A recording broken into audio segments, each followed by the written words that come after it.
It's the battle of generations between two top Indian players, Arjun Erigaisi playing with the white pieces against Vidit. Knight comes out to f3.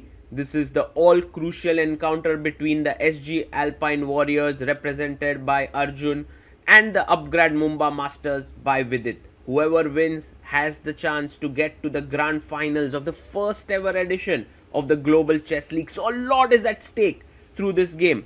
Vidit brings out his knight, Arjun plays c4, transposing it into an English opening. Vidit stays very solid by pushing his pawn to e6, b3. It's also a clash of styles here. Vidit likes to play very solid chess, while Arjun likes to create his chances, even in the opening. Bishop b2, and now Vidit most likely will castle here, which he does. He castles it out. And Arjun now brings his knight out.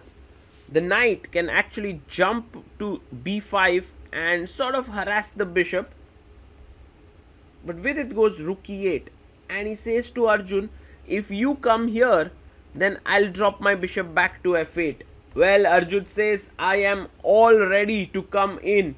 This is actually very interesting play. Vidit goes back to e7. So that he doesn't have to worry about threats like bishop f6, queen coming out and then pawn hanging here. Bishop e5. Arjun hits the c7 pawn, but Vidit defends it. Pawn takes pawn. And although Arjun has played this very sharply in the opening, he hasn't gotten any advantage. Next move, he would like to kick the knight away with c6.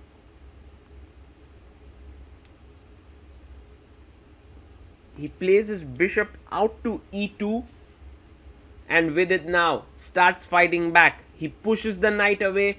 The knight has to go somewhere. It goes to d4. And now Vidit brings his knight to the center of the board. How does Arjun continue? He goes h3. Interesting. Maybe he just wanted to stop the knight coming from g4 and attacking this bishop. And pawn to a5. What a classy move this is. Now the knight is permanently settled here. You can't kick it off with b4. Arjun plays queen c2. His threat is to take on f6 and then pick up the knight on c5. Bishop d6. Take here. Queen takes on d6. And now short castles by white. Very equalish position here. The knight comes back to e6. Putting pressure on the d4 knight, and then you go knight to f5, hitting the queen and the pawn. Vidit wants to move his queen. He goes back, queen to d8, and the rook comes in. Well, if Arjun can at the right time get a minority attack rolling on the queen side, he should be able to get some advantage. But look at this move by Vidit. If you take the knight, this is hanging on e2, so the bishop has to drop back, but he's able to get rid of the strong knight on f5. Arjun takes back on f5, and now Vidit's knight is hanging on f4, so he comes back. Very solid play by both the players for the time being, especially Vidit. And now Arjun goes back to c2. Knight comes into the center of the board, and maybe one of the plans is that if you kick it away, the knight can go to g5 and trade it off with the other knight. Queen goes to b2, and now the other knight jumps in. Very interesting. Arjun takes. You know, the way in which they are playing is like sort of calmness before the storm. Because both are playing equal, but then at some point the team situation will demand someone to play for a win. Knight comes back to d6. As of now, the Upgrad Mumba Masters are dominating the match, so Arjun has to play for a win here. Queen comes to h4, and you can notice how this pawn push has actually weakened the b4 pawn. Queen comes to d2, but Arjun also says that your pawn is a bit weak here. Queen h6. Interesting. Rook a2. He's defended the queen so that now d4 is no longer a big threat. You can push the pawn. Queen comes up to e6. And Arjun goes rook b2. Idea is to push here with d4. But I love how Vidit's knight is wonderfully placed here. Even in the case of b4, it is defending the b7 pawn. So rook c2. Arjun doesn't want to break instantly. He's waiting. Vidit is also waiting here. Queen to c7. Maybe he wants to pop the queen out and attack the b3 pawn. Rook comes in to c5. Queen comes up, attacking b3. And now the queen comes up to c3 here. What a game this is. And oh, another knight jump. This is the second time Vidit places his knight on a square that is protected. But this time if the knight was taken, the rook was hanging. It's protected. The knight jumps back. Arjun says, it's time for my bishop to get rolling. But because the pawn came forward, now the knight could jump to e4. You take it. Rook takes. Now we are in pure major piece endgame, which is just on its own a very interesting game to follow.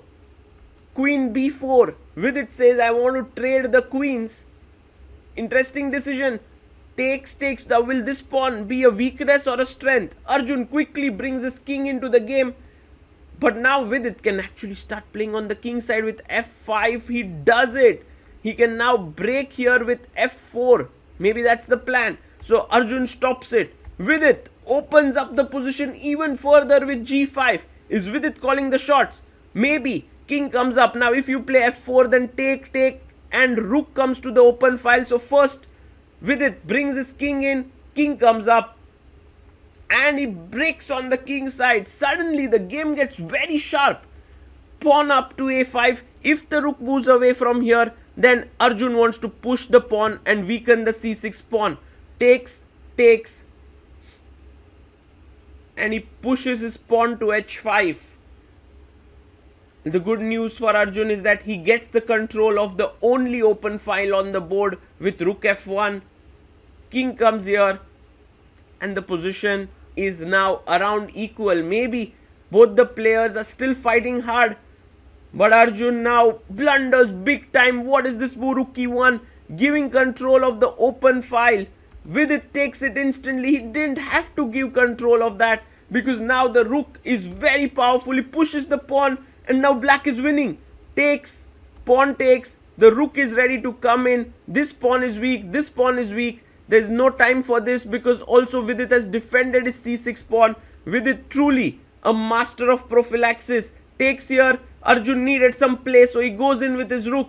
But the play on the other side is way faster now.